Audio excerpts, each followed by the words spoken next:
Welcome to our channel. Today we how to connect CloudWatch logs to Elasticsearch detailed guide step by step clearly. First, log into your AWS Management Console.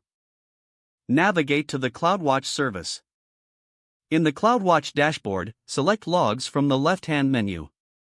Choose the log group you want to connect to Elasticsearch.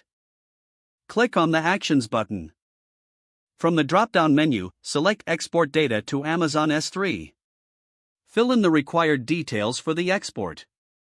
Choose or create an S3 bucket to store the exported logs. Set the desired export time range for your logs. Review your choices and click on the Export button. After exporting the logs, you need to prepare your Elasticsearch instance. Log into your AWS Management Console again. Navigate to the Elasticsearch service section. Select or create an Elasticsearch domain. Take note of the endpoint URL for your Elasticsearch domain. Now, head back to the S3 bucket where your logs are stored. Open the bucket and locate the exported log files. Install and set up the AWS CLI if you haven't done so. Use the AWS CLI to download the logs from S3 to your local machine.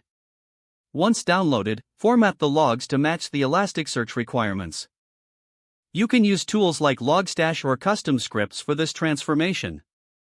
With the logs formatted, it's time to index them into Elasticsearch. Use the Elasticsearch bulk API to upload your logs. Prepare a script or use a tool that sends bulk requests to your Elasticsearch endpoint. Monitor the indexing process to ensure there are no errors. Once indexed, you can verify the logs in your Elasticsearch dashboard. Navigate to your Kibana interface to search and visualize the logs. Create the necessary visualizations to analyze your data effectively. Make sure to set up access controls for security and compliance. Don't forget to like this video and subscribe to our channel for more step-by-step tech guides.